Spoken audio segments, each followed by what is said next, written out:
What does Les Brown do when he's faced with all the symptoms that he has possibly failed in this situation? Well, one of the things that I have learned how to do is to detach myself, not to buy into it, that it's a part of it, that disappointments, setbacks, I have learned truly not to judge according to appearances. I see them as little projects to be worked out. That's challenging my wits, saying, hey, how much do you really want it? How creative are you? How resourceful are you? How unstoppable are you? How determined are you? How bad do you want it? How hungry are you? I see life waltzing with me, saying, you want a tango? Come on. You want this? You willing to run over here? Come on. Are you willing to climb this mountain here? Come on. Are you willing to hold your breath and try and swim down to this level? Come on. I see it as a challenge that introduces me to myself.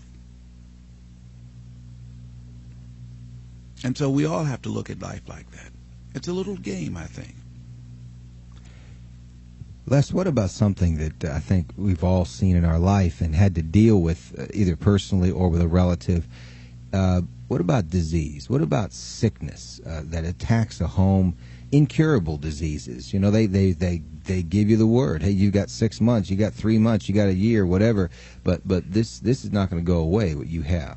Yes, I'm saying they can give you the word. Now you got a choice to accept the word or reject the word.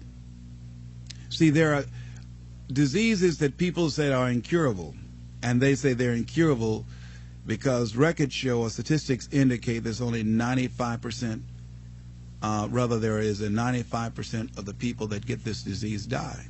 Mm-hmm. Then I say that if 5% live, then the disease is not incurable because 5 people walked away.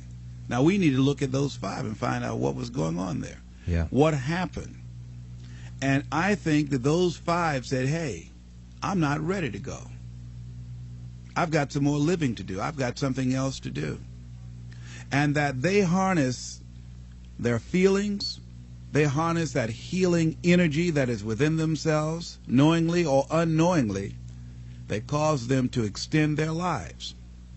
So what we've got to begin to do is only embrace those things that's for our highest good. That no one has the right to determine or has the knowledge to say how long we're going to be here. And that we can choose to surrender or we can choose to take a stand and fight.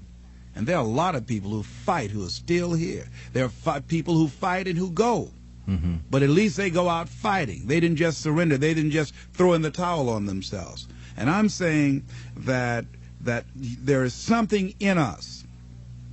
There's a power and an energy that's in us that we owe it to ourselves to take on anything, dis-ease in the body, poverty, opposition, whatever is between that and which we desire and we feel that will give us a full and rich life, we should fight for it. And you've just got to decide that my life is worth this kind of effort. And fight with everything in you, night and day, with every breath that you have. Most people don't have that kind of fighting spirit. Most people expend more energy watching a football game or a basketball game or some type of sporting event than they will give to their dream.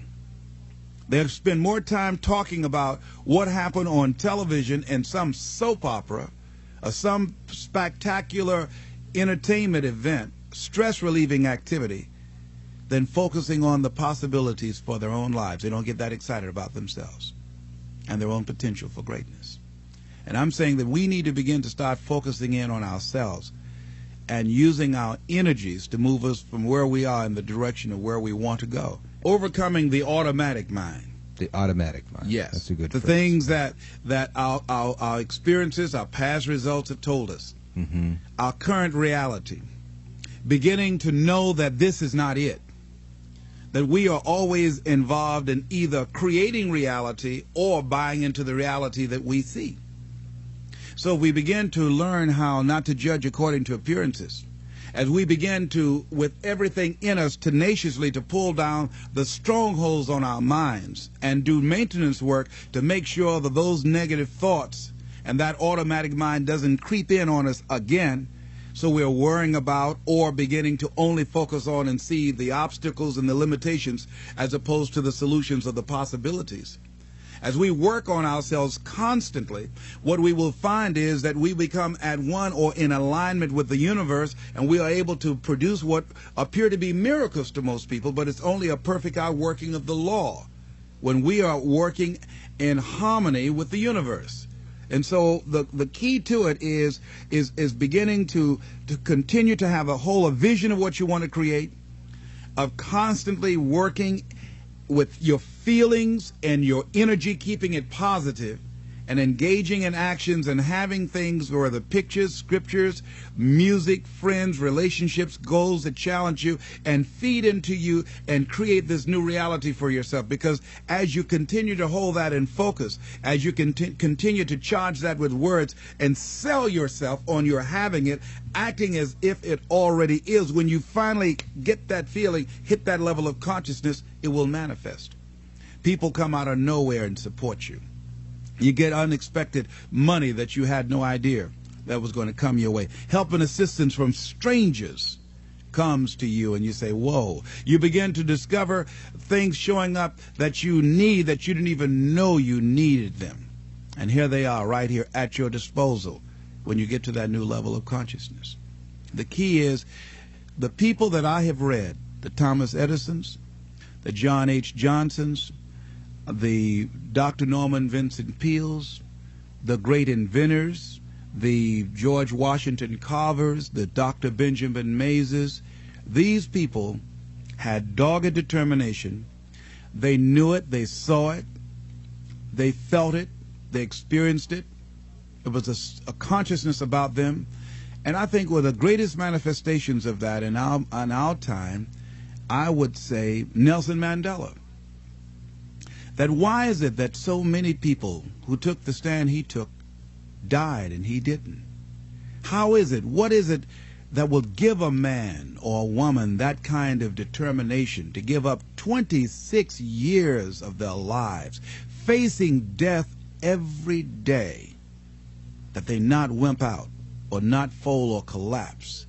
Not surrender. What is it about a human being? I'm saying that the human spirit is so enormously powerful beyond our wildest imagination that one entity could bring a government to its knees or begin to dismantle an unjust form of government. What is it? What is it about a human being, about a Mother Teresa, about a Mahatma Gandhi, about a Benjamin Disraeli, about a Winston Churchill, about a Martin Luther King? What is it about those people that can affect humanity in the way that they have, and in historical context will never be the same again? And I say that whatever it is in them, we are all endowed with that and have the capacity to produce those kind of results in our lives.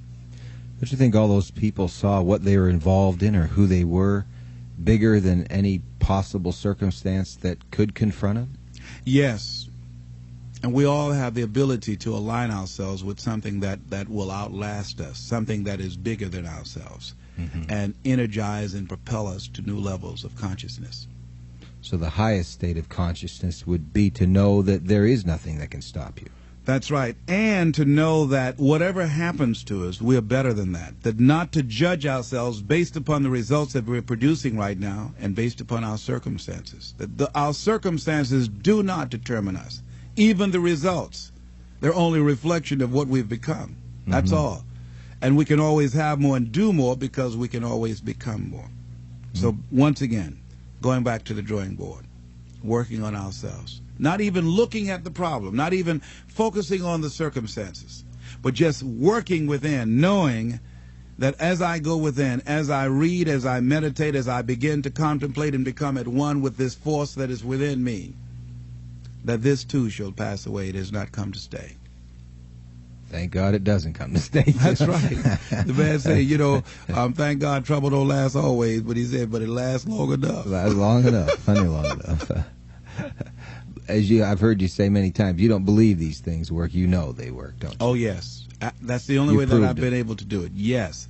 And it reminds me I must prove it every day.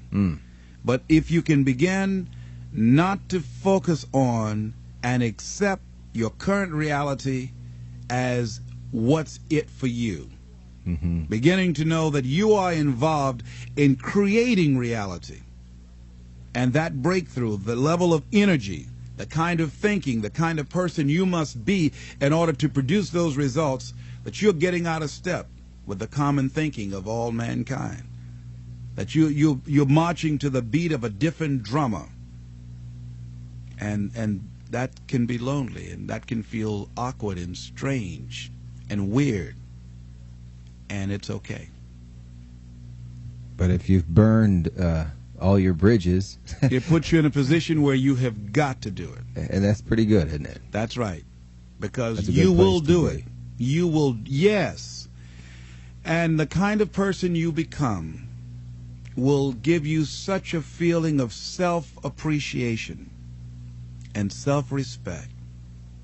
You'll be glad that life did not deny you the opportunity of experiencing what you had to experience in order to enjoy that, because you know you got it the old-fashioned way. That's a little scary to You cut all your earned roots it. of retreat. You Yes, know? absolutely.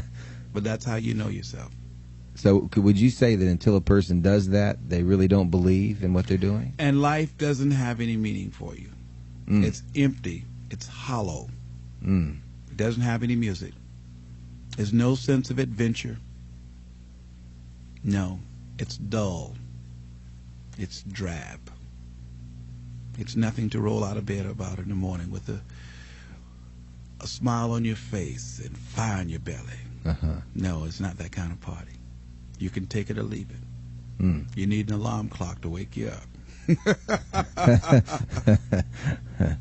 Well, this is I'm sure this is touching the heart chord of a lot of people that yeah. are living in boredom today. Yes. They just go through one day, the next day, their families are bored, the marriage is boring, they have nothing to look forward to Living in tomorrow fear, that didn't happen resisting today. change, Mhm. complaining.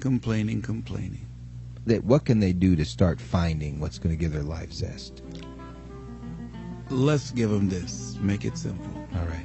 Get to know yourself. And know that regardless of what's going on now, you're lovable, you're valuable, you're a worthwhile person. You've been endowed with greatness. You have basic goodness, which is the foundation for the greatness that you can ultimately achieve. And you have a spiritual and moral obligation to do something with your life. You have a reason for being here. Thank you, Les. Thank you.